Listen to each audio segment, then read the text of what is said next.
na huwa napenda kutumia lugha hii. Hakuna jambo ambalo linaweza kutokea kwenye maisha ya mtu isipokuwa Mungu amewaonesha watumishi wake.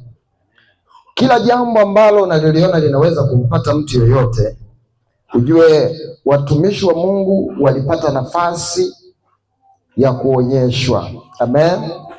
Kwa hiyo hata kwenye ibada hii ya leo, natamani sana moyo wako, akili yako, ufahamu wako, vyote kwa pamoja uviweke mahali hapa. Hebu sema amen.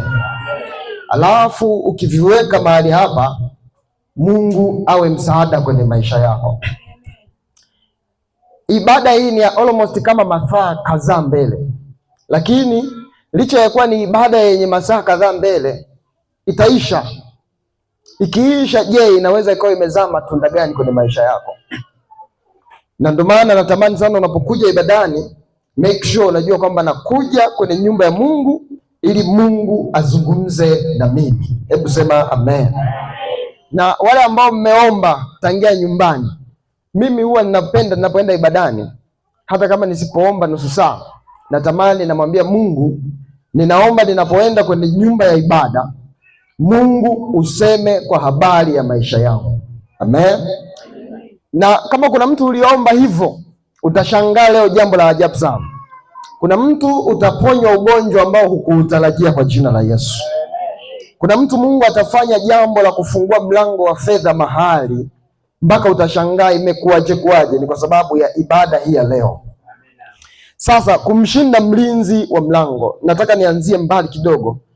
Wiki zilizopita tulikuwepo hapa, tulianza kujifunza mambo makubwa sana. Na moja ya mambo makubwa tulitaka Mungu atusaidie tukae katika njia nne. Nguvu ya mamlaka ya rohoni, na tukasema mpaka baadaye tukasema nguvu ya fedha. Hebu sema nguvu ya fedha. Nikakwambia kuna baadhi ya mambo usipokuwa na uwezo wa kuyashinda, hata kama ukiwa unaomba sana, adui bado ana uwezo wa kukuweka chini vile vile. Kwa nini? Shetani anapenda hivi, mtu muombaji sana aombe akiwa na maisha magumu. Mtu muombaji sana aombe akiwa hana mtoto. Mtu muombaji sana basi awe na watoto, lakini watoto wasiosoma. Awe na watoto sana ila watoto wanaoshinda baa. Awe na watoto sana ila awe na watoto walevi. Awe na watoto sana, awe na watoto wengi wenye nguvu sana, lakini watoto wao wagonjwa. Watu wanasema spana mkononi. Hebu sema amen. Ina maana kuna wengine nyumbani ameweka akiba ya fedha ya matibabu, na ameweka hata kitokee kiwanja cha bei rahisi aweze akatoa, kwa sababu ana hiyo fedha aliyoiweka ni kwa ajili ya kumtibisha mwanae, kwamba mimi mwanangu huwa anaumwa mara kwa mara. Na hicho kitu shetani ndicho anachokipenda sana. Yaani anapenda umtumikie Mungu, ila ukiwa kuna ugonjwa uko nao au una shida mojawapo kubwa sana ndani yako, ambayo kwa akili za kawaida, kwa ufahamu wa kawaida, vyote hivi havijawezekana juu yako. Yaani inakuwa kama prayer point yako. Na ndio ambayo imefikia watu wengi sasa. Anafikia kiwango cha kuona ya kwamba Mungu hayupo, na kuna mtu anafikia kiwango cha kusema Mungu anazo nguvu, lakini nguvu za Mungu ziko kwa ajili ya watu fulani tu peke yao. Taarifa nilizonazo za habari ya Mungu ninayemtumikia, anaponya kila ugonjwa. Sijakosea, anaponya kila ugonjwa. Anaweza kuwafanya watu waliokuwa wameishiwa damu ikaongezeka. Anaweza akakutana na mtu ambaye kinga za mwili zimepungua ndani yake, Mungu akazifanya zikaimarika. Anaweza kumsababisha mtu aliyekuwa amepunguziwa siku za kuishi kwake zikawa nyingi na za kutosha kwa jina la Yesu. Huyo Mungu ambaye namtumikia mimi, hebu sema amen. Hebu sema amen. Na hii neema ya Mungu wangu ije juu yako kwa jina la Yesu. Neema hii ije juu yako kwa jina la Yesu. Mungu akutoe sehemu moja kwenda sehemu nyingine kwa jina la Yesu. Sasa Tunaposema walinzi kumshinda mlinzi wa mlango, tuna maana kubwa sana. Kila mtu hapa ana mlango wake wa kupenyea. Hebu sema amen. Kuna mwingine hapa afya anayo, haumi, akiumwa yeye ameumwa malaria peke yake. Kuna wengine hapa kuumwa yale magonjwa mazito mazito. Kuna watu hapa hamjawahi kulazwa. Hebu nyosha mkono juu kama hujawahi kulazwa. Umeona? Ambao tumewahi. Simon. Hebu sema amen. Hivi na mbele amenyosha hivi? Ambaye amewahi kulazwa. Mzee hamna. Chuma cha Mjerumani. Kuna mwingine yani Mungu amempa neema hata kulazwa kwenyewe kwake ni nini? Changamoto yani. Kuna wengine hapa hamjawahi kuongezewa damu. Si ndio hivyo? Kuna watu hapa hamjawahi kuishiwa maji. Si ndio hivyo? Ila kuna mwingine siku 2, wiki moja, damu, maji, damu. Mpaka kiasi kwamba damu anayotumia sio ya kwake, ya majirani, hana ya kwake. Zilishaisha. Anatumia damu ya mtu mwingine kesho hivi. Mimi namjua mtoto mmoja, juzi tulikuwa naye. Na nilipata taarifa zake, alikuwa amelazwa Mbika. Huyo binti kila akiingia kwenye zile siku anamwaga damu ya kutosha mpaka kiasi kwamba ile damu inaisha, anaongezewa. Kwa hiyo kila inapofika mwisho wa mwezi inabidi iandaliwe damu nyingine, kwa sababu ile damu iliyopo ndani yake itatoka. Sisi tunaelewana? Yani kila inapofika mwezi fulani, yani mkishasikia tu tarehe fulani, inabidi mwe mmeshaandaa watu wa kwenda kumuongezea damu. Mnafika mnaomba huku, mnaokoa uhai wake. Sasa kuna vitu vingi, kuna wengine hapa Mungu amewapa neema hata kulazwa haijawahi kutokea. Kuna wengine hapa Mungu amewatunza, ila shetani anachokitaka, ingawa umetunzwa vile, ingawa Mungu amekusaidia vile, shetani anachokitaka, anataka uwe na watoto wanaokusumbua. Yaani watoto wanaruka majoka, haijawahi kutokea. Hebu sema amen. Kuna mwingine, yani shetani anachotaka, hakuna mtu atakayekaa huru. Anayelazwa hospitali anacho kiwango cha fedha cha kumfanya survive akiwa hospitali. Yaani nasema hivi, wanaolazwa mara kwa mara unakuta nyuma yake anako kamladi. Hebu sema amen. Ina maana shetani anakuwa ametarget, baada ya muda fedha iliyomo ndani yake ipukutike yote. Sasa hebu sema amen. Tunaposema sasa kumshinda mlinzi wa mlango, tuna maana gani? Kama tunavyoelewa, kanuni ya mlango ziko 2 tu. Kanuni za mlango ziko ngapi jamani? 2. Kanuni ya kwanza ya mlango ni kufunguliwa. Kanuni ya pili ni kujifunga. Ukimwona mtu anaenda nyumbani kwake, kanuni ya usiku, mtu anapoingia kulala inabidi afunge nini? Mlango. Inabidi anaingia ndani, anafunga mlango wake, na baada ya kufunga anakaa ndani. Asubuhi anafungua. Ndo kazi ya mlango. Ina maana hii ndo kazi kubwa sana. Chochote unachokiona kwenye ulimwengu wa mwili na rohoni kiko hivyo. Kuna mahali Mungu amekutengenezea mlango wewe kupita, ila kwenye mlango mahali fulani kuna mlinzi amewekwa. Mfano, ukienda kwenye nyumba yenye mlinzi, ambaye kuna mlinzi analinda nyumba, ukijaribu kwenda kuingia pasipokuwa na kibali maalum, mlinzi anakukamata, anakufunga, anakwambia uliingiaje, au unataka kuingiaje kwa namna ipi? Ina maana hiyo unaanza kuona kumbe kuna walinzi wanaweza wakawekwa wakalinda kwa habari ya mlango, lakini hii ni kiharari. Ndugu zangu wale, hebu sema amen. Wale tunaotokea kule nisitaje jina zio kafungwa. Tunaovukaga boda. Ukivuka boda ukiingia huku ukikamatwa, watakuuliza ulipitaje getini? Kwenye nini? Mlango. Sasa fungua pamoja na mimi kwenye kitabu cha Matendo ya Mitume sura ya 26. Matendo ya Mitume sura ya 14 na mstari wa 26. Nataka tujengee hoja hapa. Kitabu cha Matendo ya Mitume sura ya 14 na mstari wa 6. Kitabu cha Matendo ya Mitume sura ya 14 na mstari wa 26. Mwambie mwenzio umependeza sana, ila tatizo lako Biblia huna, sijui una shida gani.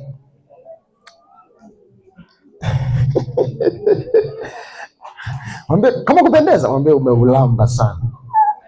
Mwanangu, hizo kameramani, ukinyosha hivi juu hakuna unachokipata. Ni face mimi. Usinyoshe juu hivi, video enda hivi. Majeshi. Naomba tuangalie hicho kwenye kitabu cha Matendo ya Mitume 14 na mstari wa 26.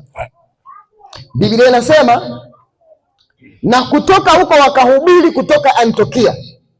Huko ndiko walikoombewa neema ya Mungu kwa ile kazi waliokwisha kuitimiza. Matendo ya Mitume sura ya 26, sura ya 14 mstari wa 26. Hata walipofika wakalikutanisha kanisa, wakalielekeza mambo yote aliyofanya Mungu pamoja nao, na ya kwamba amefunguliwa mataifa. Hebu sema amefunguliwa mataifa mlango wa imani. Wakaketi huko, akasema wakaketi huko usiokuwa mchache pamoja na wanafunzi. Pointi yangu ni kwamba hata walipofika walikutanisha kanisa, wakamweleza mambo yote yaliyoyafanya Mungu pamoja nao, ni swala la imani, na ya kwamba amewafungulia mataifa mlango wa imani. Ni mtu, hebu sema mtu. Mtu anafanyika kuwa kama daraja la mlango wa kiimani. Yaani mtu anaambiwa bwana, mtu anakuja, mfano tuseme kwa mfano mtu mmoja hapa, nani aliyekuleta wewe kanisani? Yule ndo alifanyika kuwa mlango wa imani juu yako. Sijui tunaelewana? Yule ndo alifanyika mlango wa imani juu yako. Yaani kwenye ulimwengu wa roho, huyo ndo kiongozi aliyefungua mlango wa kiimani juu yako. Hapa tunaona akafungua mlango wa imani kwa mataifa. Ina maana mlango ulikuwa umefanya nini? Umefungwa. Baadaye akaja akafungua, na baada ya kufungua mlango wa kiimani, watu wakaanza kumwamini Mungu. Na ndio maana, hebu sema amen. Kanuni hii ya Mungu watu wengi huwa tunaichukulia kawaida. Mungu anatumia watu. Unaniona hapa? Inaweza Mungu amenituma ili nije nikupeleke mahali, yani nikufungulie mlango mahali fulani, na pale mahali unapoenda asingepatikana ambaye anaweza kufungua mlango, kuna mahali usingeenda. Sijui tunaelewana? Ina maana Mungu anatumia mtu kufungua mlango. Huyu mtu akatumika kufungua mlango wa kiimani. Na ndio maana huwa tunasema tuoneshe rafiki zako, tukwambie baada ya muda utakuja kuwa nani.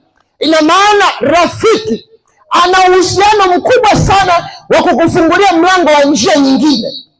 Na ndio maana ukimwona mtu ameacha kuja kanisani, issue sio kwamba hampendi Mungu, anampenda Mungu, ila kilichotokea ni kwamba alipatikana mtu mwenye ushawishi akamfungulia mlango wa kiimani za kishirikina, au akamuingizia imani fulani hivi, na ile imani kishazama ndani yake ni mlango sheria yake ukifunguliwa lazima uingie. Hii ni Injili. Mtu anasema mlango wa kiimani ukafunguliwa, ina maana hata wewe kuamini kuna mtu aliyefungua mlango ili wewe uamini. Na ukiona mtu yule ametumika kukusaidia wewe kuijua imani, huyo mtu ndiye amefanyika kuwa kama daraja la wewe kumjua Mungu. Hebu sema amen. Hebu sema amen. Na ndio maana ukitaka kumwona mtu anayeleta washirika kanisani, mtu anasema mimi nampenda Mungu, ninaleta washirika kanisani mara kwa mara. Kama ana tabia mbovu, tarajia hivi na wale washirika anaowaleta na yeye, wale washirika wote watakuwa na tabia mbovu vile vile, kwa sababu yeye ndo ametumika kama mlango kuwafanya wale wafanye nini? Waingie. Tunaanza kupata kumbe mlango unaweza kuwa mlango wa kiimani. Kumbe mlango unaweza kuwa mlango. Ukimwona mtu anaenda kwa waganga sana, ujue hivi kuna mtu aliyemfungulia huo mlango. na huo mlango uliofunguliwa akaingia. Hatuendaji hivi hivi mpaka mlango fulani ufunguliwe. Na ndio maana mimi kabla ya kukuombea inabidi kwanza niseme maneno haya, kwa sababu imani huja kwa kusikia. Mwanangu, ukitaka uharibikiwe usitege sikio kumsikiliza mtu yoyote. Hebu sema amen. Kuna watu wana maneno mazuri. Kwa nini mwanangu nikukumbushe? Hebu sema amen. Nikukumbushe. Unakakumbuka kale kajamaa kaliko kuja kakasema katakuoa. Vipi maneno yake yalivyokuwa mazuri? Kaliishia wapi? Mitini hakaonekana. Ila maneno yake kalikuonesha kabisa, bwana, yani mimi nitakuoa na harusi yetu itakuwa kubwa. Na mwanangu, kwa sababu una shauku, amesha kuingizia imani. Ndugu zangu, ukitega sikio kwa msabato umeisha. Huna neno la Mungu umeisha. Tega sikio kwa mtu yeyote umeisha. Mimi siku moja nikamtumishi wa Mungu nikamuuliza, kwa nini unasalisha Jumapili? Unasalisha saa 9 kamili ndio ibada. Akaniambia, ndipo ambapo Kornelio mida ya saa 9 Bwana akamshukia. Saa ngapi hiyo? Saa 9. Yaani anao sababu mpaka unaweza kujiuliza, hivi kumbe wa saa 10 tunakosea? Lakini yani imani huja kwa kusikia. Ukitaka uangamie, changanya mababa mengi ya kiroho. Kuisha habari. Kuisha, yani wewe tukupe muda. Kuisha, yani baba fulani subiri hapo baba yako. Nani baba yako? Nani baba yako? Una mababa ringo.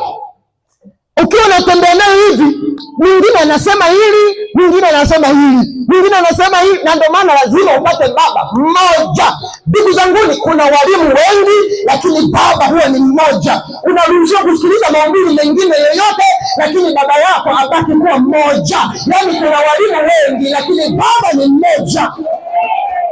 Mimi ndo, hebu sema amen. Mimi ndo nalijua hili kanisa. Mimi Mungu ndo amenipanda hapa. Nakwambia tena, Mungu amefanya nini? Amenipanda hapa. Mwingine akija anaweza akaona kama hazitutoshi vile, lakini mimi najua wanangu zinawatosha na mimi zinanitosha vile vile. Sisi tunaelewana.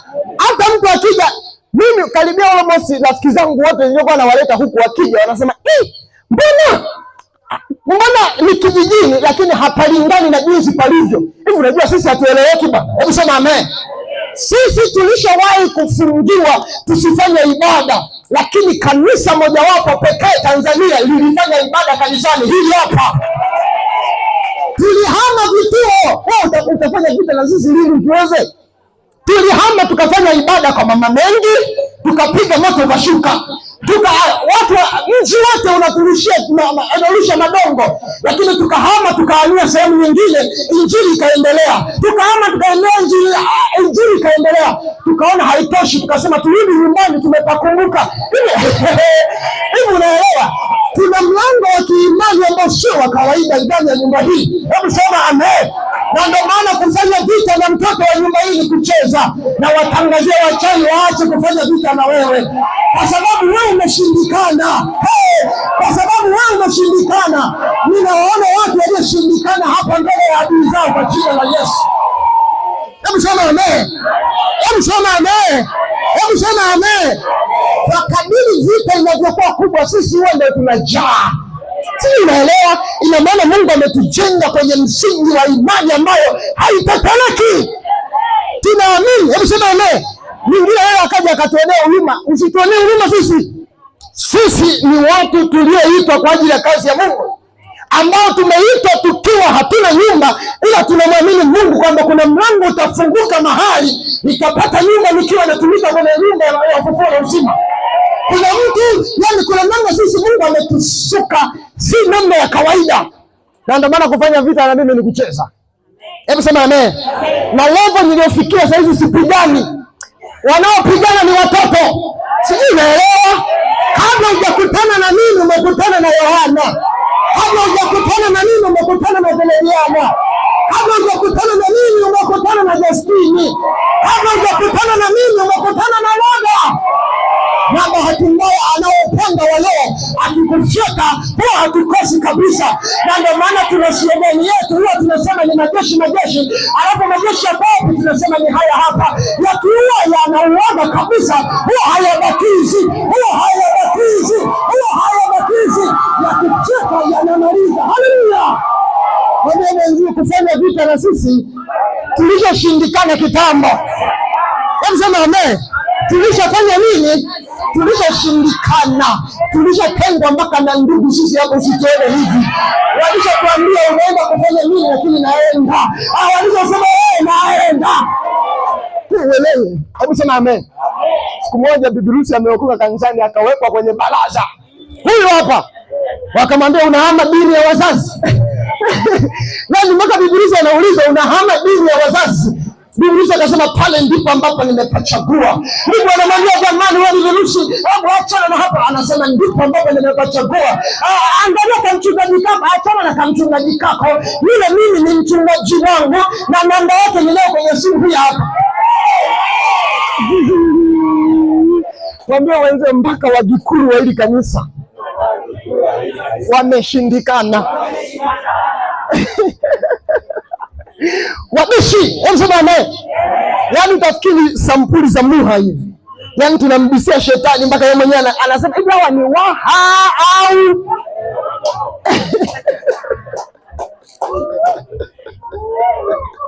muulize mwanzo hivyo ni Muha. Mbona unabisha hivyo?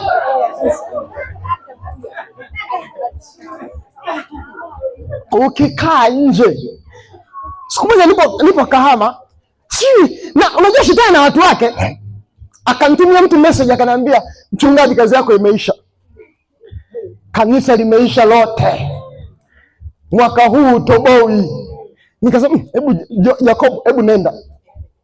Wanangu wao wanaonekana kama hawapo vile. Wanangu wao wanaonekana kama wanakuaga isinuka, wanalima tumbaku. Waliposikia kimenuka nikawaona ambao wamekaa miaka 3 wakasema kuna nini ndani ya nyumba ya Mungu? Nani anataka kusambaratisha? Nani? Kwenye kipindi hicho ndo tukajaa kuliko tulivyokuwa tumejaa nyuma. Sijui unaelewa? Ina maana wakati wa vita watu wao wanatoka mbali wanakuja kuangalia, je, nyumba ya baba yao ipo? Na mimi nikwambie maisha yako sio ya kawaida kwa jina la Yesu. Kwa ujasiri sisi tunapaswa tusome kwenye historia miaka ijayo. Kuna watu inabidi yani miaka ijayo inabidi watu waseme kwenye kanisa lile kipindi linaanza likiwa na maturubai. Hivi unajua tulikuwa na maturubai ya ajabu hapa, hata hapa ni neema ya Mungu. Mwambie mwenzi tulikuwa na maturubai meusi. Bahati mbaya ukimwangalia na mwanangu Monica anafanana na turubai. Unaanza kujiuliza nahubiria Monica au turubai? Kwa sababu kuna mtu anaelezea linafanya hivi. Siku moja tunakuja kanisani, mtu anasema watoto wangu wasiende kwenye hilo kanisa wasije wakadondokewa. Sijui taelewa, eti kanisa litaponda. Na kweli tulikuwa tunakaa ukuta unadondoka po. Jumapili tulikuwa tunakuja, shetani ametusurprise. Tunakuja tunawaza leo ukuta gani umedondoka. Ukija unashangaa kanisa lote linatoka. Ziko wapi? Toka zile ambazo tulikuwa tunakuja, nyumba inadondoka upande huu, nyumba inadondoka upande, na tulikuwa tuna amani haijawahi kutokea. Tulikuwa tunacheza na haijawahi kutokea. Tulikuwa tunaimba na haijawahi kutokea. Tulikuwa ni watu ambao tumeshindikana. Sasa adui anayekuchezea wewe, namsikitikia. Hebu weka mkono hapa, hebu ambie namsikitikia. Namsikitikia sana. Sana. Sana, namsikitikia na mwangalia. Sana. Tulikotoka. Hivi unajua tulikotoka? Hata hapa kuna watu hapa walikujaga. Hebu sema amen. Na hakuna kujidharau. Kipindi tunakutana hapa tulikuwa wote, kila mtu alitoka sehemu yake. Mama Priska alikuwa anavalia kitenge hapa. Kumuona zile alikuwa anavalia hapa.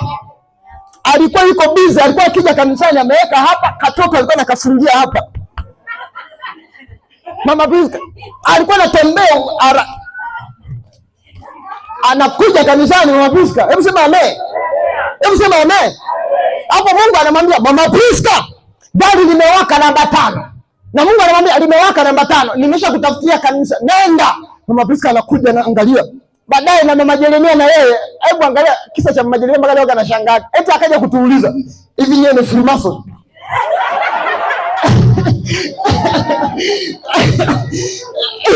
Hivi nyewe ni Freemason? Tukawaza, wameniambia uko nje.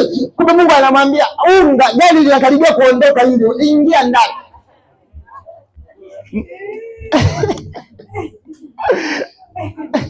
Moja alikujaga hivi. Alipokuja akasema, mume wangu huwa hataki niende kanisani. Nikamwambia, swadakta mwanangu, usio na shaka. Nikamwambia, wacha nikuombee. Tukamwombea Mode. Baadaye akawa anatoroka. Anakuja kwenye ibada, anachoropoka. Akasema sasa nitakuwa nakuja hata mara moja kwa wiki. Tukashangaa Jumatatu, Jumanne, Jumatano, Alhamisi. Wanawaza. Tukasema hata yeye wakati anaingia hajijui aliingiaje. Ina maana Mungu anamwambia wewe acha utoto, ingia, unga gari linaenda mahali hili.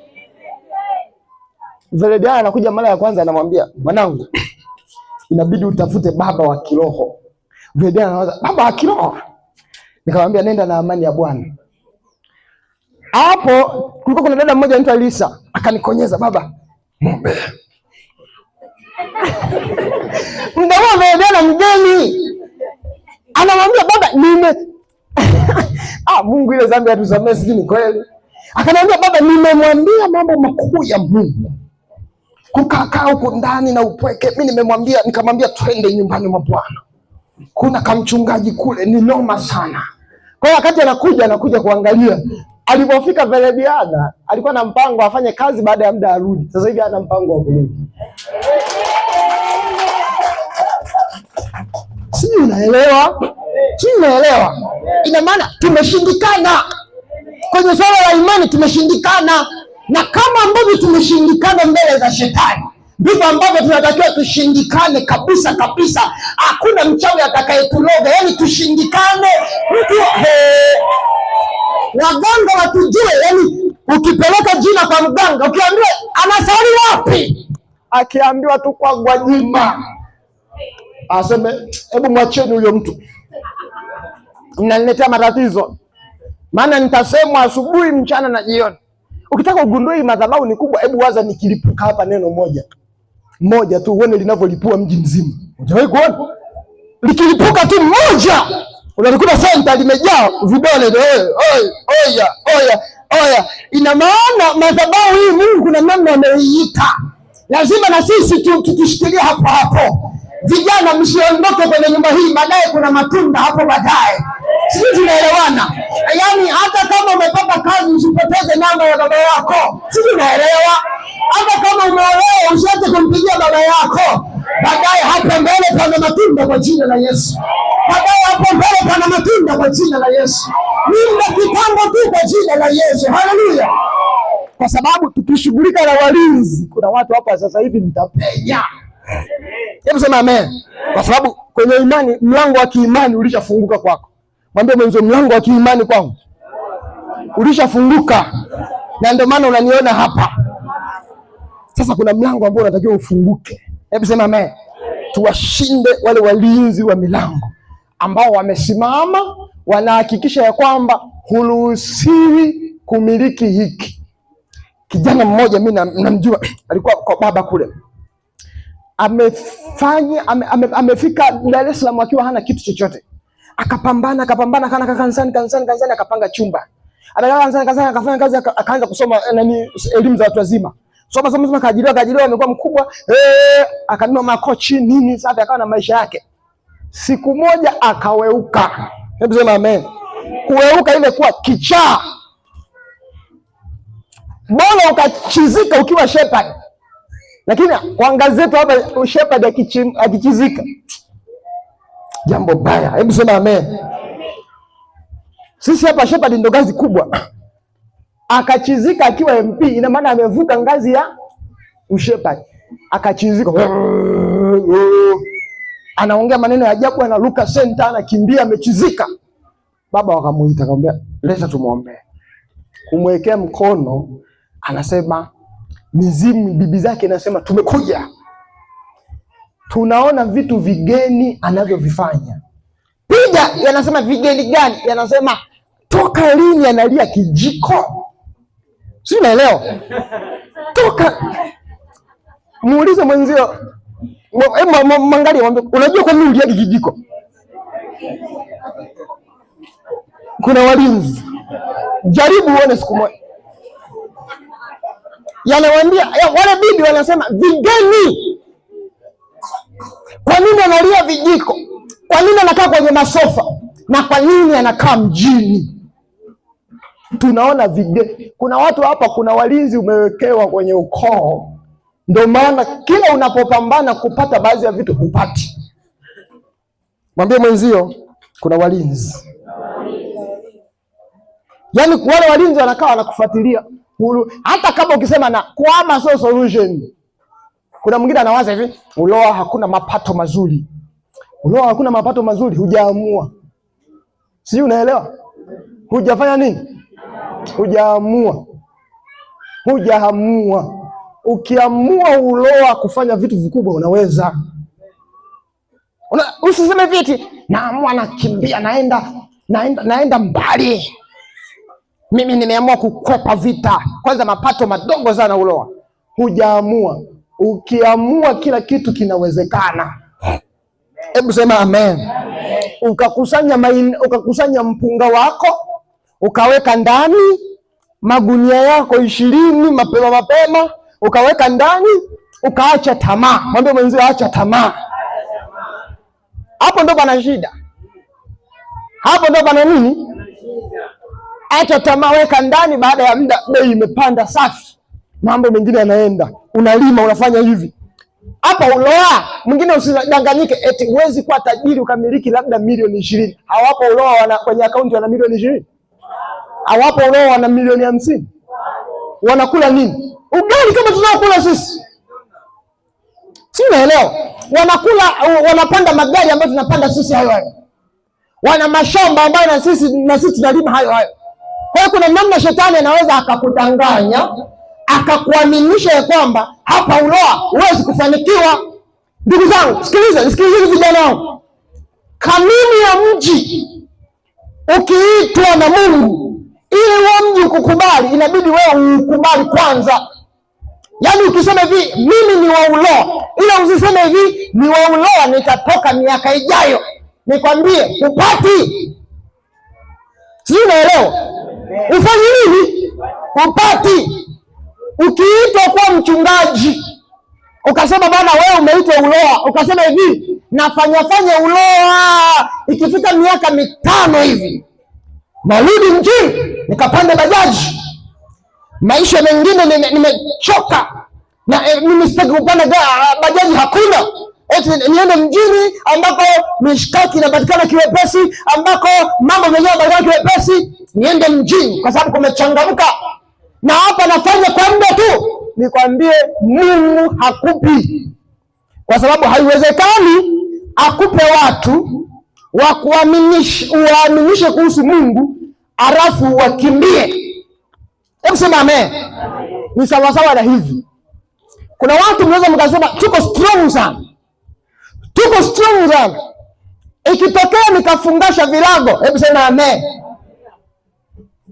Nikasema nimeitwa, Mungu ameniambia niende, nimepewa kanisa la Masumbwe, na nikamwambia baba silitaki hili, niende.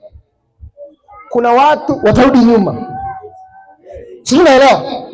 Kuna watu sasa hicho Mungu hataki. Sio, unaelewa? Kwa hiyo ni kanuni. Kwa hiyo unapopewa mji kubali. Yaani ile nimeingia tu Uloa, inabidi unasema hapa Uloa sitoki.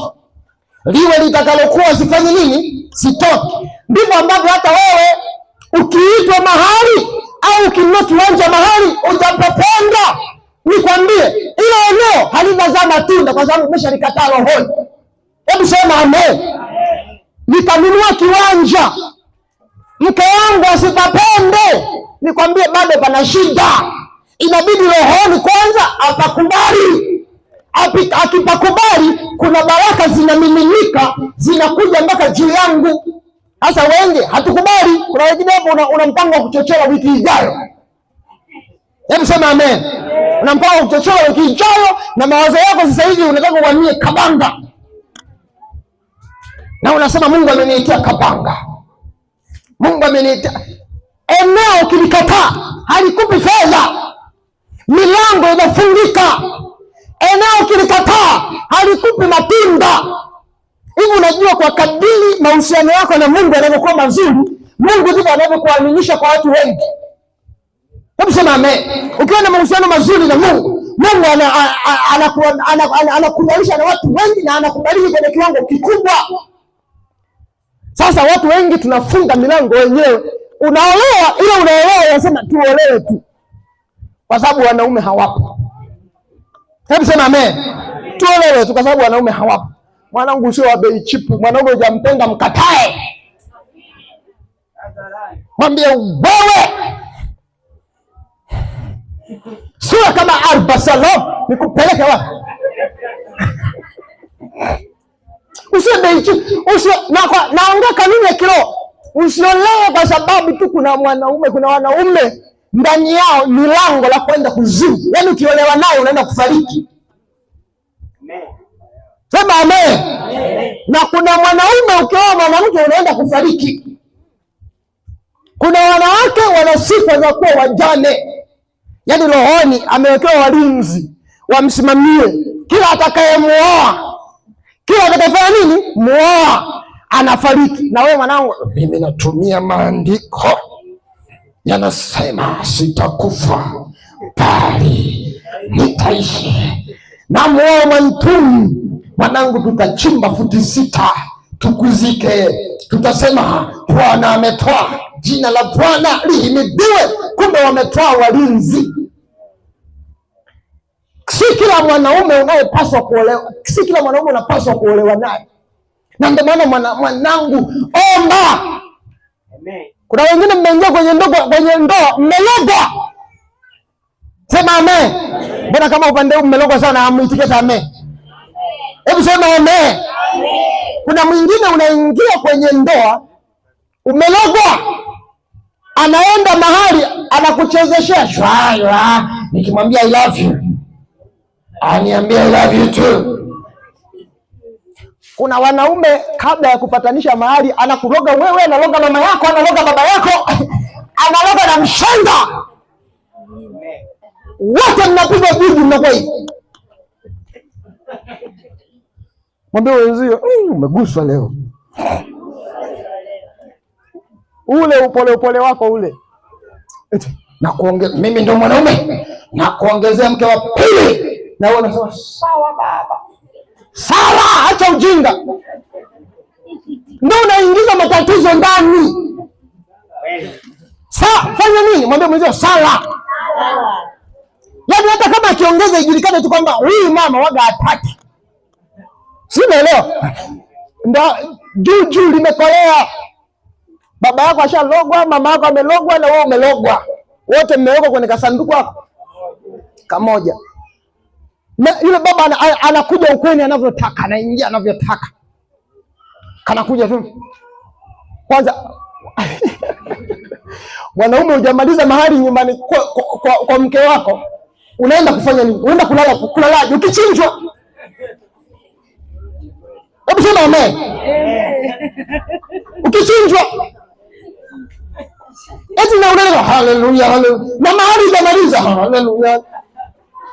Ukimwona ana ujasiri huo, amewaloga. Eti au uko mbele nimeenda tu, mbona kama kuna kikao. Eti Hamisi.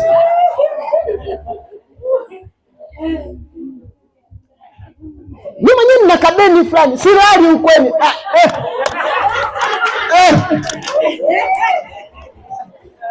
Unalaje? Unakulaje kuku ile? Yaani unakula lakini kwa mashaka. Siku moja napita hivi, ilikuwa tu nimeenda nyumbani. Nikasema yani hapa, napita hivi nikakutana na kijana mmoja akanambia, "Wewe, na kuonaga WhatsApp, wewe shemeji yangu. Nikasema okay. Akaniambia na kudai mbuzi. Aya, nilichochora.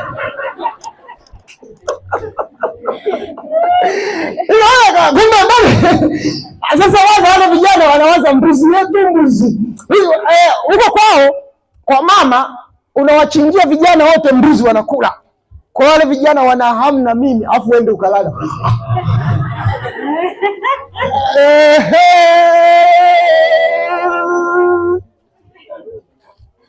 Mwanangu omba, binti yangu omba, hebu sema amen. Omba. Ili unapoingia kwenye ndoa usiloge. Vijana hivi vinataka tukamfumo.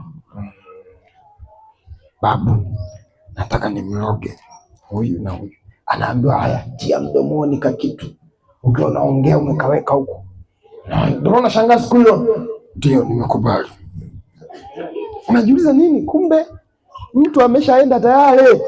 Huyu binti amechukuliwa msukule tayari. Ndio maana utashangaa ndoa ina miaka 15, siku moja inakuja kuvunjika kwa sababu akili imerudi. Ndoa anakuja,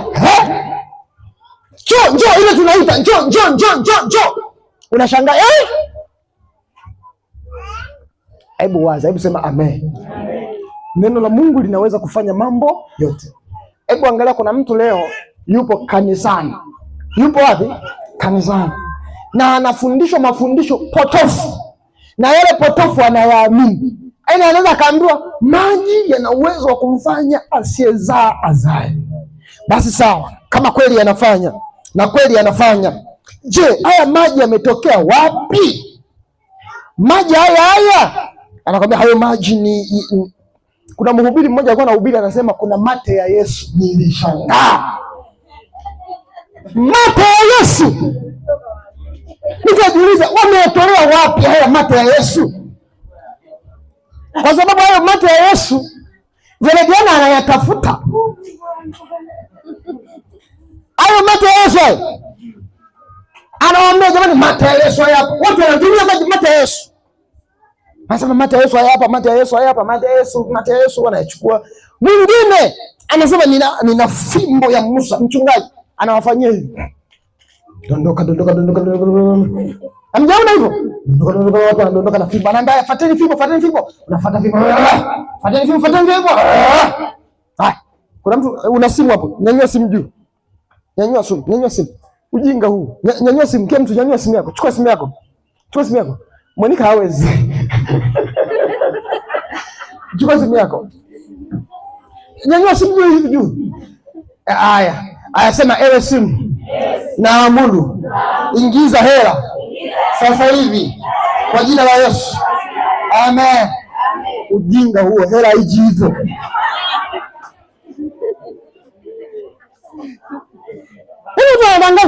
Jamani nisikilizeni. Mtu anakuja na watu 10,000. Nikiwanyanyulisha simu, nikisema iingie hela, kuna mwingine muda huo ndio ulikuwa inapaswa ufanye nini? Ulipe. Alafu mtu anasema mtume na nabii, namshukuru Mungu uliposema tunyanyua simu nimepata hela. Na wewe mwanangu unakoma. Alafu baadaye anakuambia toa hela zote, bakiza nauli. Hata akili ya kujiongeza hauna. Unaanza sadaka ya kujimaliza, unanyofoa vyote na kweli unajimaliza kabisa, unavichukua vyote unaweka. Mtume, hii hapa nimekupa. Mtume anafungasha kwenye malori, anachochora nayo. Na ulinzi anao na umgusi. Na ukifa hakuziki. Tulio uloa unatudharau. Hawa uloa hawana nguvu za Mungu sana. Okay. Mwambie mwenzetu tumekuelewa. Mwambie mwenzetu tumekuelewa bwana. Eti hela inaingia. Sikiliza. Mimi nimefanya kazi Vodacom. Unaona wale watu wanasema hivi, tuma hela kwenye hii namba. Unaelewa? Kinachofanya ni hivi. Sio tapeli kama unavyowaza. Ni wakala, sio wakala anayetembea mtaani. Ni mtu wa ndani, Vodacom ndani. Yaani anakuwa kama manager. Yaani ukiwa unafanya kazi Vodacom, unaweza kugundua miamala iliyofanywa kwenye mji huo Uloa ni ngapi kwa siku hiyo, na simu zilizopigwa kwenye mnara fulani ziko ngapi. Kinachofanywa, anachukua details zote, yaani akiwengeuka anachukua details zote za Vodacom, zote namba zote anazikopi zote bila wewe kuwa umempa. Akizikopi anazitengenezea magrupu, au kama ni mtaalamu sana anazitengenezea sehemu nzuri, alafu anajua miamala inafanywa, na anagundua miamala inafanywa mida ya jioni, anatuma message kwenye namba zote.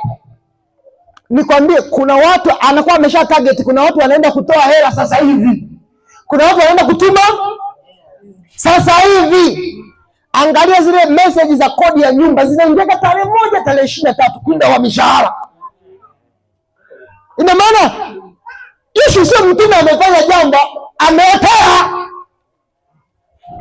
Kana bibilusi hivi ututabirie, ndio tutakuona wewe nabii. Kaa hivi bibilusi, naona kwenye ulimwengu wa roho. Iko hivi, hebu sema amen. Hebu sema amen. Sasa wakala anatuma message humo, ndio watu, kuna wengine mpaka leo usizanini wajinga. Eti mwingine anasema matapeli hawa hawapataji hela siku hizi. Wanapata. Hivi unajua wanapata, wanakusanya kitita cha kutosha. Akisambaza hizo message za kodi ya nyumba. Kuna wengine hapa mmeshaiguliwa, haijawahi kutokea. Ukatuma hela. Tusikuaibishe, lakini ulituma. Na lile jamaa lilikula. Hebu sema amen. Naomba fungua kitabu kimoja cha Mathayo 16. Tunaenda kwenye pointi yetu kumaliza. Mathayo 16. Mathayo 16:19.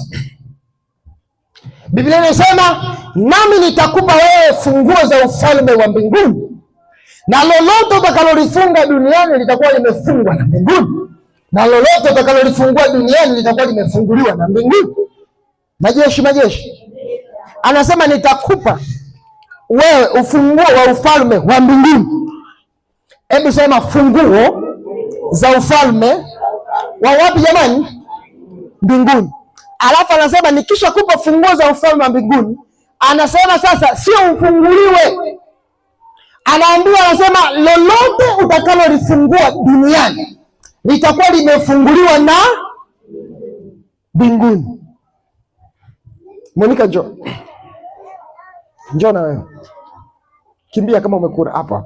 Sana. Unamwona huyu anaitwa Monica Samson. Hebu sema amen. Amen. Mungu ni roho au ni mwili? Ni roho. Kama Mungu ni roho, anamwambia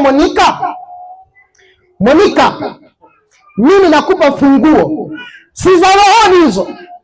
Lolote utakalolifungua duniani na mbinguni limefanya nini?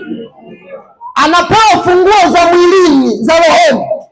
Alafu Monica anaenda kufungua wapi? Duniani.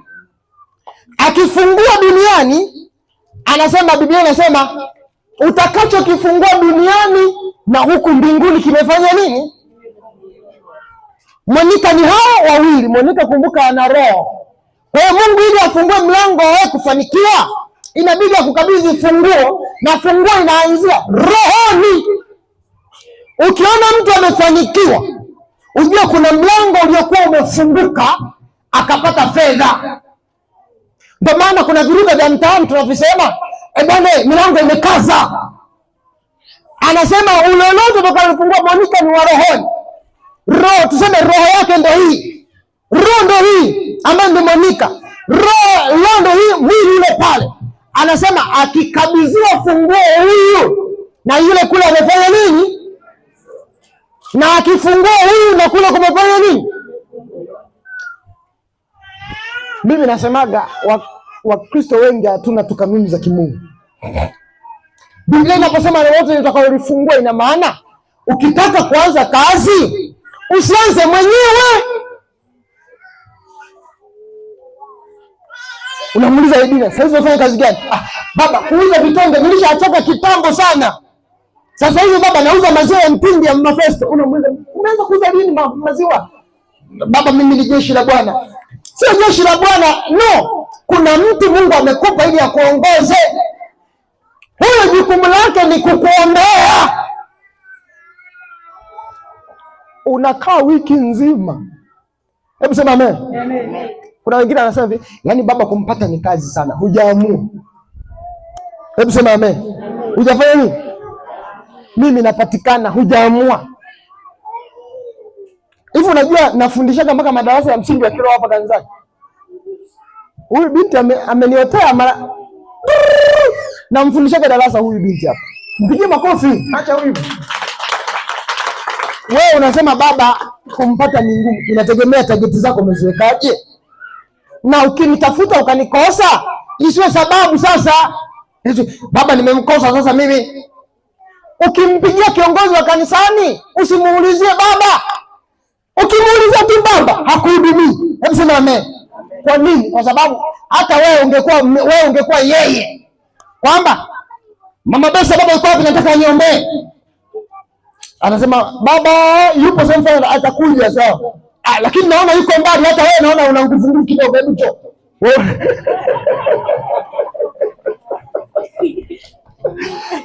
Hivi unaendaje? Unatunguvu na wewe unato bana, hebu njoo bana. Wana wa Mungu si wale wale. Hapo eti unakaa, wana wa Mungu si wale wale. Mtafute, mwambie naomba uniombee. Nina shida hii. Hamisi Mohamed, naomba niombee. Nina shida. Usimwambie unatunguvu. Ukimwambia tu unatunguvu, kuna kitu unamfanya asikuhudumie kutokea ndani ya moyo. Kwa hiyo kuna muda, tafuta mtu kiongozi, mwambie niombee. Mama Yohana, unamweleza, ndio Mama Yohana, mimi naota ndoto, ninamwota mtu fulani anakuja anikaba. Kwa Mama Yohana, niombee, nataka niishinde hiyo vita. Utashangaa Mama Yohana naye anatoa panga zake, anasema hiyo vita kwangu ni ndogo. Unajua imekuwa ndogo kwake kwa sababu wewe umempa hata kitu cha ujasiri. Unasema amen. Ukinitafuta, tafuta. Biblia inasema, Mungu anasema tumtafute maadamu anapatikana. Alafu anasema yeye yupo kila mahali. Tumtafutie wapi wakati anapatikana? Ni kanuni ya Mungu. Hakuna kinachopatikana kiwepesi. Hebu sema amen. Hakuna kinachopatikana kwa nini? Kwa wepesi. Kwa hiyo Mungu akikupa kiongozi wa kiroho, hata kama ni unauza matele, unataka kufanya mtaji, leta hata mtaji uondoe. Mtu anachoepuka mwenyewe, yakimshinda baba uko wapi? Ya kushinda kule. Hebu sema amen. Njoo nyumbani mwa Bwana. Mwambie baba nataka kuanza kazi. Na baba okay. Kama kuna kushauri atakushauri. Unataka kuanza ujenzi wa nyumba.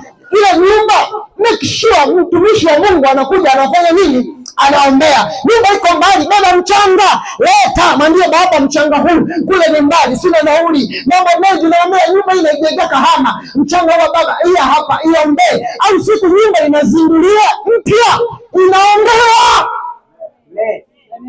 Sisi nyumba mpya unahamia, tunakukuta umeshakaa ndani. Baba nilijenga. Ulijengaje? Nilijenga nikamaliza. Mke wako anajifungua, mwanangu unajifungua, toa taarifa. Kuna watu wamejipanga kukubebelea huko hospitali. Sio, unaelewa? Wameshaandaa mlango, wameshaandaa daktari, wameshaandaa kila kitu, wameshaandaa kila matukio yote. Ile tukio limekupata, tuma hata message, mwambie baba naenda hospitali, naomba niweke kwenye maombi. Na mimi nikiona tu Mungu ametupa neema fulani, kuna kitu ukiamini kwamba hiki nimekizikisha kwa baba, nikwambie ujue hilo tatizo limeisha kwa jina la Yesu. Hebu sema amen. Ujue hilo tatizo limefanya nini? Limeisha. Kwa sababu nimenipeleka mbele za baba, na baba atanipeleka mbele za Bwana. Ataenda mbele za Bwana, ataniombea, na akiniombea mimi nimepona. Na wewe unaenda unajifungua salama, unatoka na mtoto, ukitoka na mtoto tena unatoa na taarifa. Wengi kwenye shida ndo tuko nao bampa tu bampa, muda wa matunda wote wamechochora. Mwambie mwenzio hiyo tabia acha. Kuchochora muda wa matunda.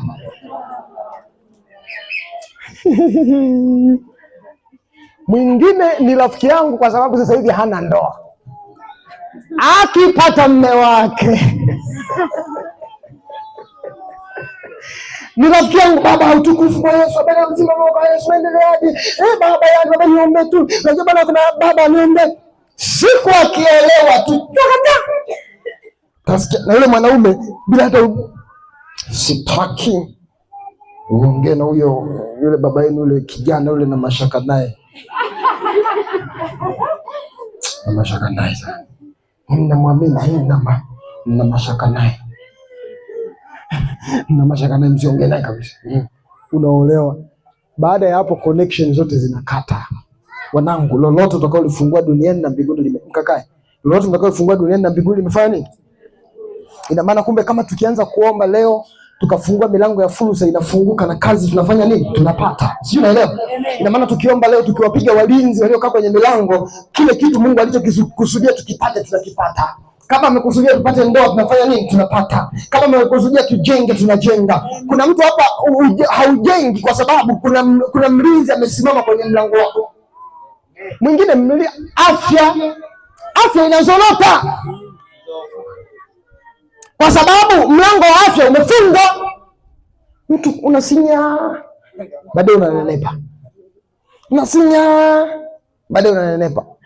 Issue si kuna mlango umekaa, hawataki wewe upate hayo matunda. Mungu anachokitaka, anataka kila anayemtumikia awe na furaha. Hiyo ndo kanuni ya nani?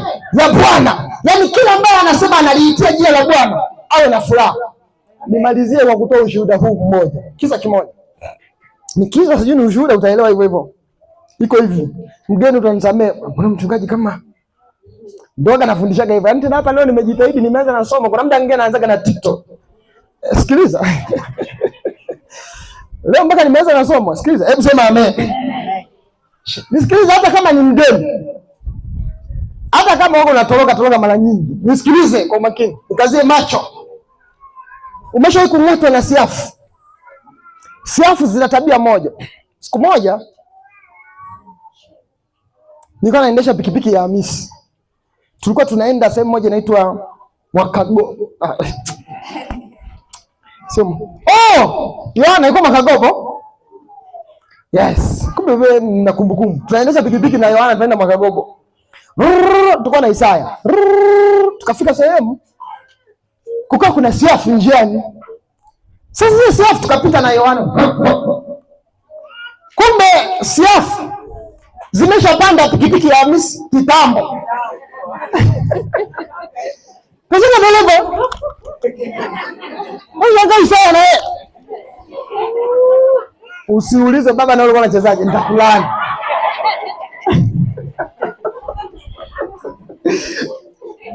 Yaani mpaka tunafika unashangaa mtu anafanya tumefika Makagogo. Siafu. Iko hivi, hebu sema amen. Shetani anachokitaka ni hicho. Yaani anataka kuna mahali ukae uwe unajifanya nini? Unajikuna. Sasa siafu zikung'ate, zipande hivyo bila kujua. Alafu ufike sehemu kuna watu mnaheshimiana nao. Shangaa unakaza tu mguu.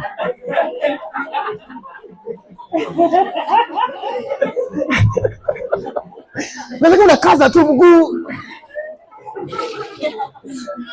Ukimwachia nafasi akienda sehemu utakuta kwenye mgongo. Kuna wale mtu unawashwa huku unashindwa. Hapa. Yaani shetani anachokitaka ni hicho. Yaani anataka ukae mbele za Mungu ila ukae unajikunja. Mimi nimekataa. Upande ule wamenielewa. Sisi tumefanya nini?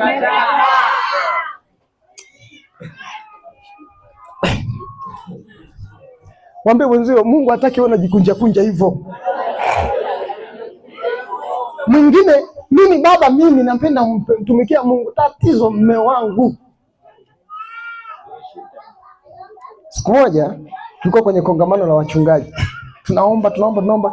Tumekaa kambi. Usiku ndio niliona vituko. Mwingine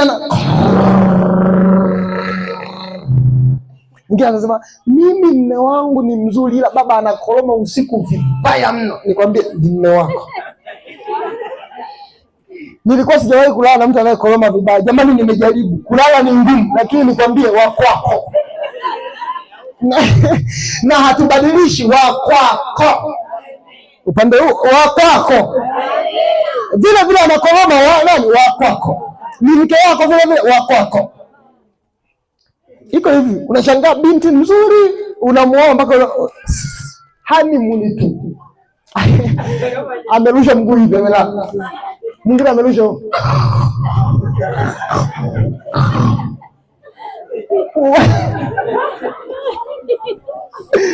wako. Mimi kuna mtu mpaka anamwangalia Fei. Namwangalia. Usiku kakitaka kulala, mmekalaza hivi. Kanalala, mguu mwingine kanaweka kwangu. Mwingine kanaweka kwenye kichwa kwa mama huko. Na kaangalia. Watoto sasa hivi bwana, kuna namna yani tofauti na sisi. Bwana, mimi nimezaliwa mwaka 1970 kitu. Sikiliza, enzi zetu sisi tukienda kufanya nini? Kula. Tunawekewa sahani moja hivi. Siku hiyo akipatikana mtu anasema sijisikii kula, wenzako wanafurahi chakula kingi.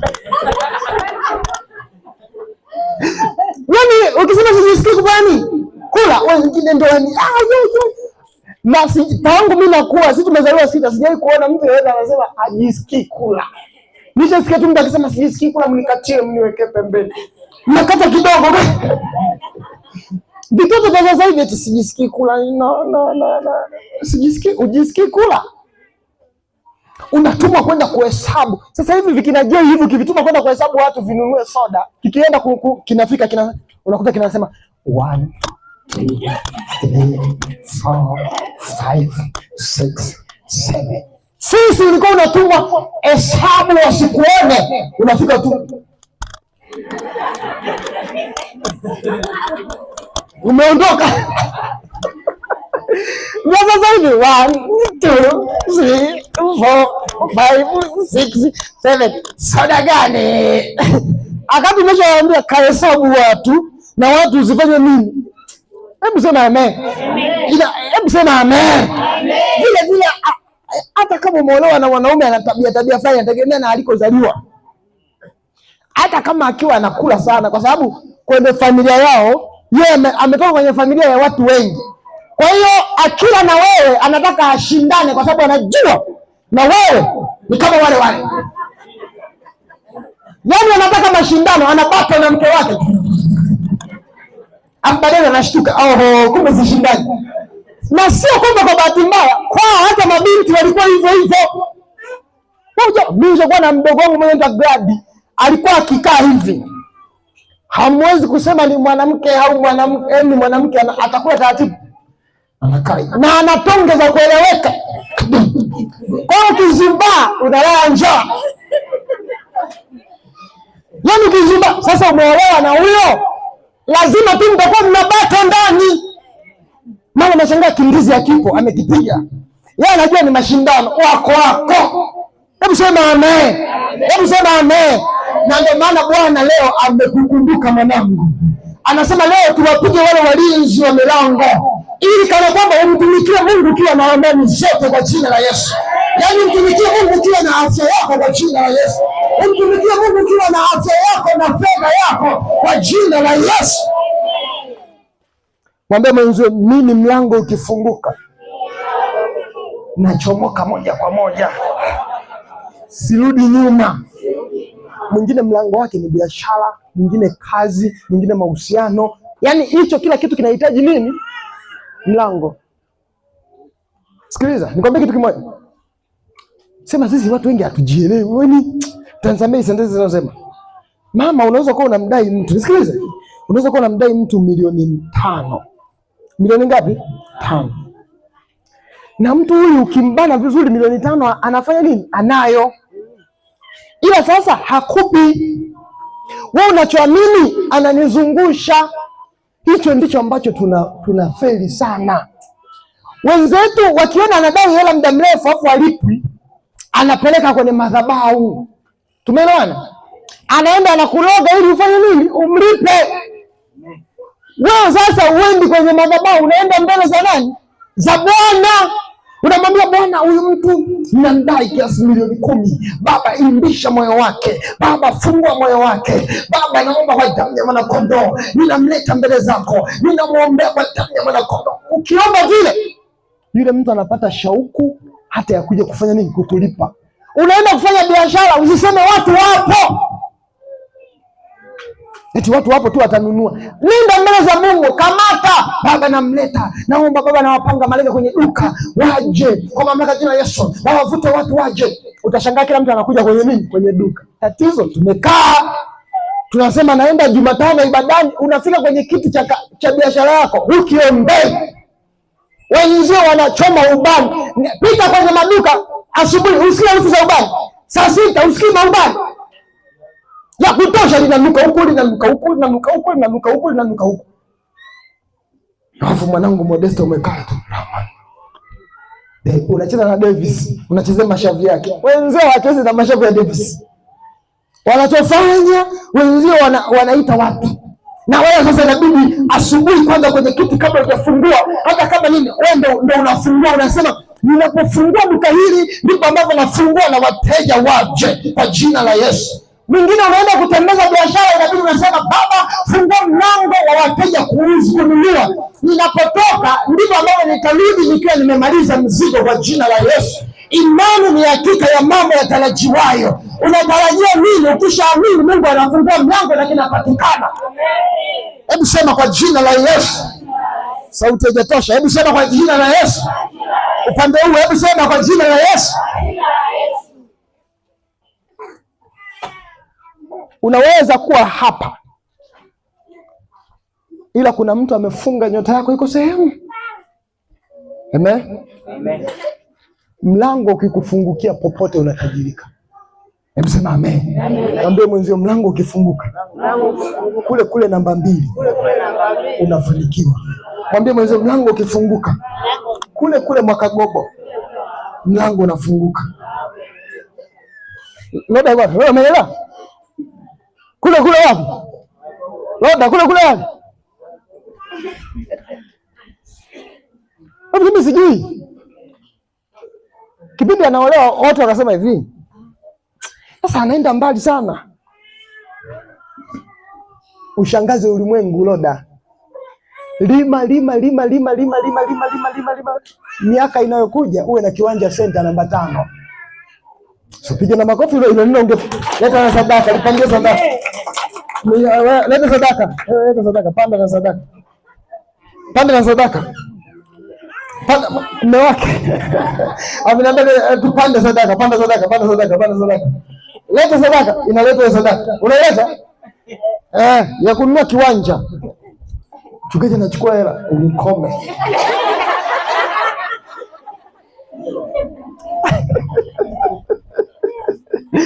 Sikiliza, mimi nakwambia kitu cha ukweli. Washangaze watu. Unakaa upandwa, ila Mungu anakupa fedha kwa damu ya Yesu na upate kiwanja kwa mamlaka ya jina la Yesu. Leta kikapu. Changamka nawe kama umekula. Haleluya. Majeshi. Amelipandia neno hilo sadaka, utashangaa kila anapoenda kufanya kazi Mungu anafungua milango. Sio leo. Leo dunia inaweza kuonekana umetupwa mbali, ila mbele za Mungu anasema, mwanangu, nimekupanda mahali ukae kama mbegu. Utapata ardhini, watu watakusahau, ila baadaye utachipua, kwa sababu saa ya kuchipuka imefika. Na iona hiyo saa imefika juu yako kwa jina la Yesu. Nasema tena, na iona hiyo saa imefika juu yako kwa jina la Yesu. Hebu sema amen. Asichokijua mwanangu Zabloni, anaamini kila kitu kinawezekana kwa kufanya kazi, lakini wenzake wanamzunguka nyuma ya pazia. Sina marafiki wanakuzunguka nyuma ya wewe, unaamini kufanya kazi ndio kufanikiwa. Kufanya kazi ndio kufanikiwa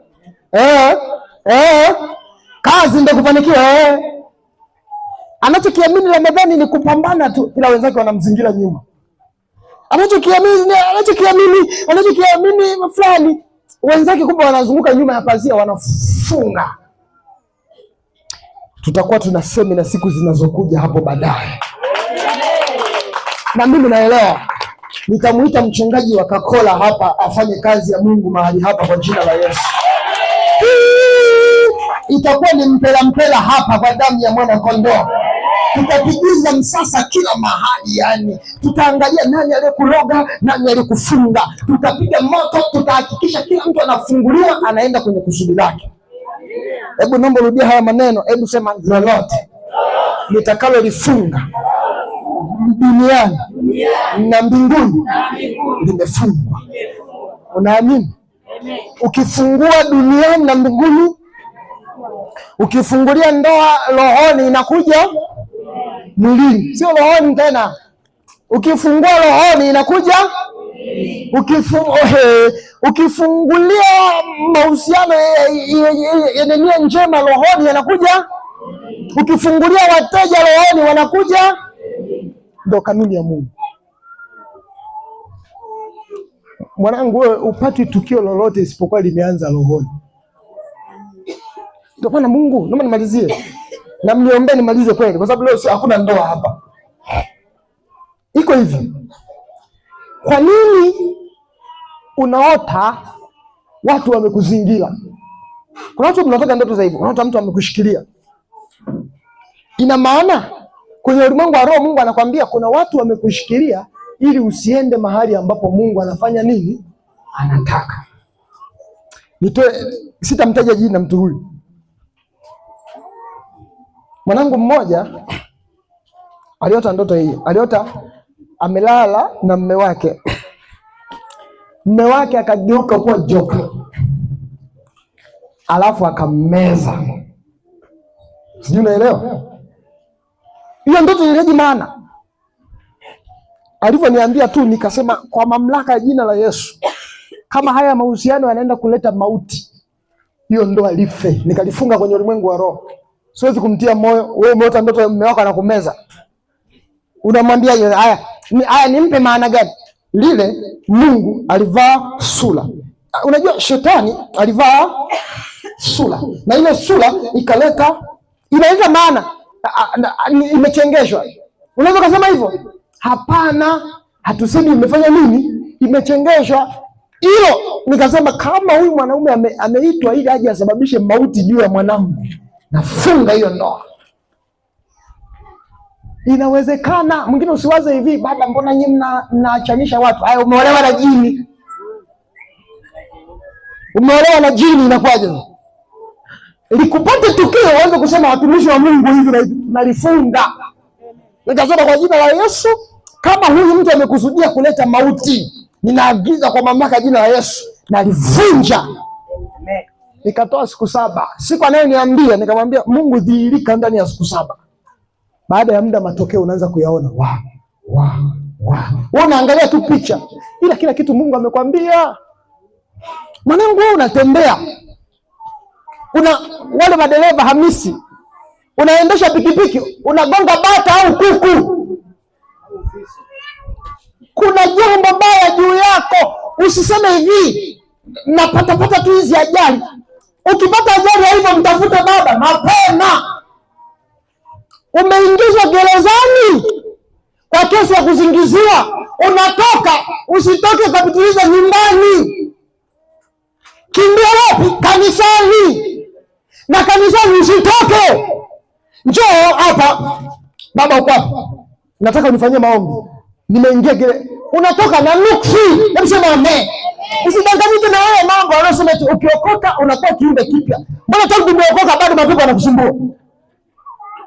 Ungesema mnafundisha mafundisho gani? Mbona mtu akiokoka anakuwa kiumbe kipya? Ni kweli ni kiumbe kipya rohoni. Na roho yake inaenda mbinguni. Ila shetani anahakikisha kwamba anataka aweke magonjwa, anahakikisha kwamba aweke mabalaa, lakini Mungu ashughulie Mungu wa mbinguni. Kabla shetani hajafanya hayo yote, Mungu anakupa baba wa kiroho. Akikupa baba wa kiroho, ana uwezo wa kukufikisha mahali ambapo Mungu anataka. Na Mungu anakuwa ameweka nguvu ndani yake.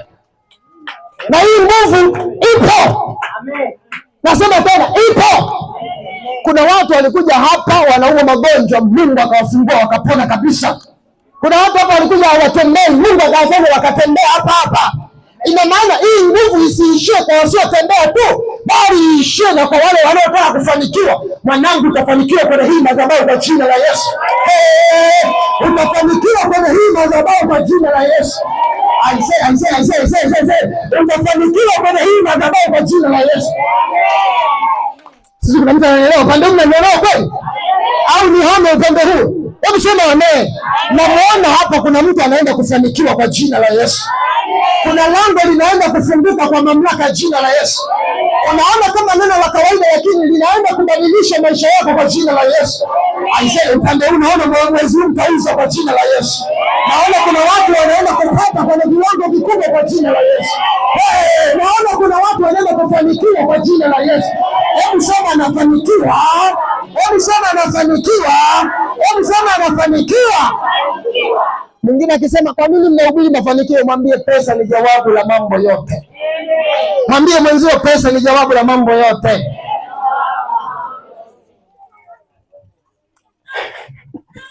Jana alinipeleka mwanangu sehemu fulani kwenda kunyoa.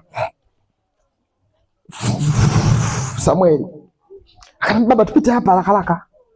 Tukapita. Akamwambia hapa shilingi ngapi? 1000. Okay, sawa. Akalipa. Ikawashwa mashine.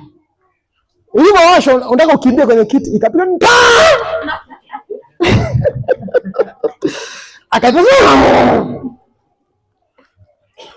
akapiga kaja papa, akaweka pembeni, akasema subiri nakuja. Akaenda kutafuta mashine nyingine, akaja akaileta, akaja akaninyoa.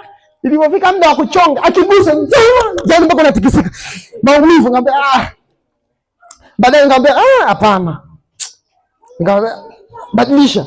Yaani tulikuwa tunaambia punguza ukali, punguza ukali, punguza ukali, punguza ukali, punguza ukali. Tukamaliza. Unatoka mnauma moto yani. Vidole kama una vidonda hivi. Kwenda wiki iliyoisha nilichukuliwa na baba yangu mimi, askofu. Akaniambia mwanangu, tuko tunaenda mahali na gari. Tukafika mahali akanipeleka saluni, akaniambia ingia hapo saluni. Ukweli kulingana na matatizo niliyokuwa nayo, wakati nanyolewa nilisinzia. Nilikuja kumalizwa nimeshalala, najiuliza amechonga saa ngapi? Kumbe hata mashine kwanza. Pesa ni jawabu la mambo yote. Kukalia benchi kanisani sio sifa. Pesa ni jawabu la mambo. Sisi tunaelewana. Kutembea mguu sio sifa. Pesa ni jawabu la mambo. Kufanya kazi usiyoipenda ukipata pesa, pesa ni jawabu la mambo yote. Ila usiipende sana pesa, lakini ni jawabu la mambo yao yote. Pesa Mungu akupe kwa jina la Yesu. Kwa nini? Sio wote wahubiri. Haya, sio wote wote wahubiri. Tunafanya nini sasa? Haya, Mama Yohana awe mhubiri. Mama Moto mhubiri. Binti yangu hapa mhubiri. Hamisi Mohamed mhubiri. Mama Besa mhubiri. Huyu mhubiri. Huyu mhubiri. Wahubiri tuko ngapi? Ndio tunaanza kunyang'anyana. Mimi ni leo Mungu amenipa upako. Kuna mwingine Mungu anakupa tu neema ya kushika fedha. Yaani kuna mwingine, kuna jambo sisi tunaweza tunahangaika hapa kanisani tukasema au tumekaa kwenye kikao tunasemezana tu ili jambo analiweza nani. Mkimwangalia Yohana mnamwambia ili analiweza Yohana. Na Yohana sana anasema hili analiweza. Ina maana Mungu kuna mtu amekuita kwa ajili ya kufanya kitu. Amen. Sema amen. Amen. Nisikilize sasa. Niombe iwe ya mwisho. Uniombe kweli na ukiomba. Wangapi wanaamini tutaenda mbinguni? Haya shusha. Wangapi wanaamini yeye mwenyewe kwa nafsi yake na Mungu anashuhudia ataenda mbinguni? Hebu nyosha nione.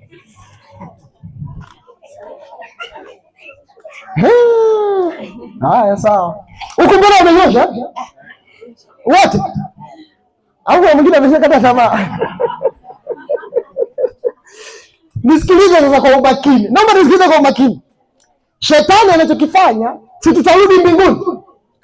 Biblia inasema mavumbi wewe na mavumbini utafanya nini? Mavumbi wewe na mavumbini.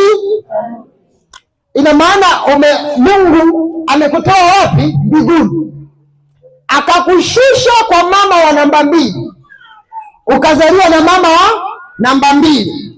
Umezaliwa, alafu hapa duniani unakuja kukutana na mafundisho fulani. Yanakwambia hivi, Mungu anahitaji roho yako, okoka ili uende wapi? Kwa hiyo ukiokoka ili uende mbinguni, unajikuta mission Mungu aliyokuleta hapa duniani. Kuna namna, sisemi ni mabaya kutembea nayo, lakini kuna namna ambavyo shetani anaitumia hiyo opportunity kututesa.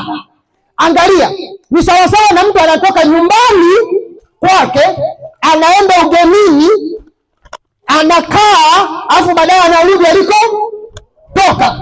Shetani alichofanikiwa, Mungu ametuleta duniani ila na shetani na yeye anatuondolea ule utayari wa vile vitu Mungu alivyotupatia, tuanze kujiandaa tulikorudi. Yaani ni sawasawa umeenda afu tena unafanya nini? Unarudi bila kitu. Ni kweli kule tunaenda, lakini hapa duniani kuna mission Mungu aliyokutuma uifanye. Kuna mtu Mungu hapa amekuita ili ujenge kanisa. Kuna mtu Mungu hapa amekuita ili uwatie watu moyo. Sasa unashangaa mtu ametoka mbinguni, anakuja duniani, na baada ya kuja duniani anajiandaa tena kurudi alikotoka, na hafanyi chochote. Analala kanisani, anaomba kanisani, yupo tu kanisani, hafanyi chochote, na msengenyaji. Kazi Mungu fanya kazi. Hebu sema amen. Mimi nataka vijana wangu, safari ya mbinguni tunaenda. Hebu sema amen. Lakini sasa hivi bado kidogo. Na ndio maana muziki kitokea zile nyimbo zile, utaonana lini? Hizo nyimbo mimi sizitaki, wana WhatsApp za majonzi hapa sizitaki. Hebu sema amen. Amen. Sizitaki. Maana kuna nyimbo moja ile inasemaje?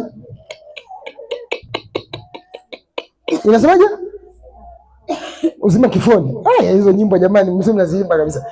Nyimbo gani nyingine? Wale wakaimba watu, kwetu pazuri tumeshapakumbuka. Tena baba mgeni anatokea, ninayo hamu kufika huko. Hawakutoboa mwaka mmoja wakaenda mbinguni. Wewe kuna mambo Mungu amekuitia. Si unaelewa? Sasa unaelewa? Kuna mambo Mungu amefanya nini? Amekuitia.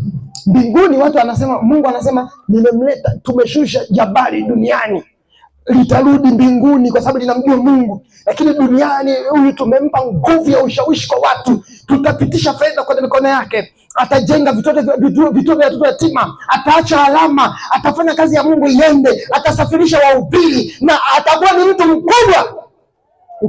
Ukija hapa shetani anakupumbaza na mafundisho fulani, unabaki umekaa tu. Kuna watu hapa shetani amewafunga na hawajui wanakoelekea. Na ndio maana mwanangu, shetani akifanikiwa tu kuchezea afya yako, hujui unakoelekea. Afya, kifua kinauma usiku, kifua kinabana, unaenda wapi? Ina maana shetani anakupotezea nini? Direction. Unakuwa kijana mdogo unauma kifua. Utafanya kazi saa ngapi? Utaimba saa ngapi? Utacheza saa ngapi? Ina maana shetani ameshakuweza, huwezi. Na ndio maana jukumu letu sisi, Yesu ametuagiza kabla watu hawajaenda mbinguni, jambo la kwanza wafunguliwe kwanza. Wakiingia mbinguni wawe na afya zao, wakiingia mbinguni wawe na matunda yao, wakiingia mbinguni wao wameacha uzao hapa duniani. Ina maana tunashindana na aliyesema usizae, ili wewe uzae umzalie Bwana matunda kwa jina la Yesu. Hiyo ndio ambayo tunashindana naye. Tunamwambia Bwana, wewe achia watu wazae, achia watu wafunguliwe. Hebu sikiliza kisa kimoja ya mwisho. Mwambie mwanzo ya mwisho.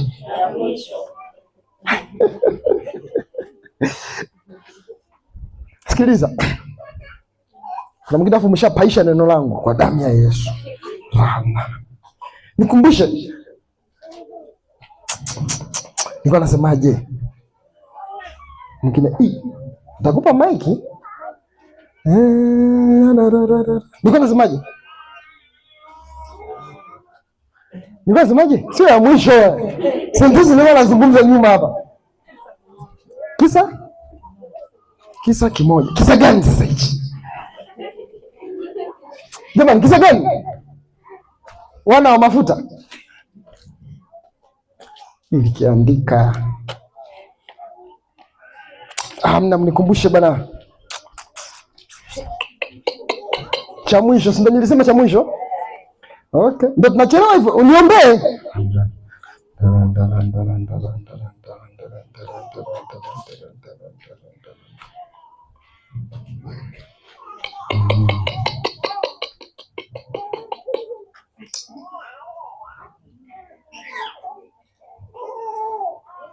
Mmenipiga juju. Wewe ndio unanipiga juju wewe. Mmenipiga juju. Nilikuwa naenda kwa nani? Nikikumbuka, Baba unikumbushe kwa jina la Yesu. Sema amen. Amen. Iko hivi. Kuna watu hapa Mungu amewakusudia mambo makubwa, ila shetani anaweka magonjwa kati yao ili wawe dhaifu. Amen.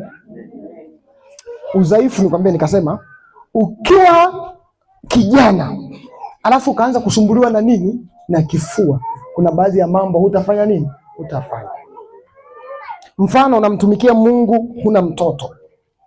Hivi unajua ni bonge la hitaji kubwa sana. Unajua kuzaa kwenye umri mdogo unaweza kuona kama haina maana, lakini kuna umri lazima, kuna namna ambavyo lazima uzae yani. Lakini shetani kuna namna ambavyo amefunga, alafu anakutia na ugonjwa.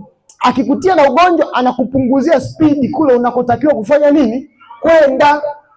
Na ndio maana sasa jukumu letu Mungu alilotuitia, kabla hujamaliza kazi upone. Hebu sema kwa jina la Yesu, kuanzia sasa hivi kwa nguvu ya Mungu. Hebu sema kwa nguvu ya Mungu ninaachilia moto, kila aliyenifunga ateketee. Naomba usimame juu. Nitakumbuka tu.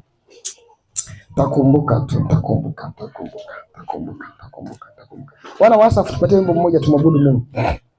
Ya raba kaba. Asiondoke mtu. Nataka tufanye maombi yenye nguvu sana. Leo tutaombea kila mtu. Wana wasafu, fanya haraka. Raba kaba. Hiyo speaker haina moto, tumieni hii. Ya ramandu sata. Chomoa na hicho kidude kidogo. Ramandu kabashundu. Ya raba kabashundu. Ya ramandu kabashundu. Ya ramandu. Hebu sema haya maneno. Hebu sema Bwana Yesu, ninaomba msamaha juu ya dhambi yoyote ambayo Bwana nimeitenda kwa kujua ama kwa kutokujua. Ninaomba rehema. Ninaomba unitakase. Nisamee maovu yote ambayo Bwana nimeyatenda machoni pako. Roho wako Mtakatifu atembee pamoja na mimi. Kama kuna mtu hujafanikiwa kupata neema ya kuokoka, naomba sogea mbele kwa dakika chache. Kama kuna mtu ndo mara yako ya kwanza umekuja kwenye nyumba ya Mungu, hujaokoka au umeokoka kanisa lolote, chukua hiyo mic hiyo. Washa hiyo mic.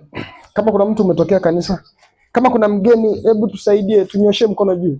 Mgeni ambaye umetufikia leo. Mgeni ambaye umetufikia leo. Kama kuna mgeni, nyosha tu mkono juu, sisi tunakupenda sana. Okay, umenyosha. Tumpigie makofi.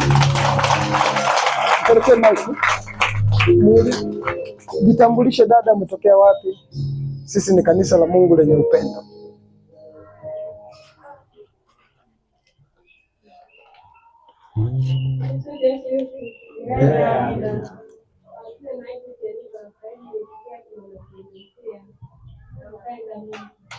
Pigia Yesu makofi. Ongeza makofi mabunda juu yake. Ni mwenzetu wa nyumba ya Bwana. Amen. Naomba sasa tumwabudu Mungu. Nyosha mikono yako juu.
Umejipangaje?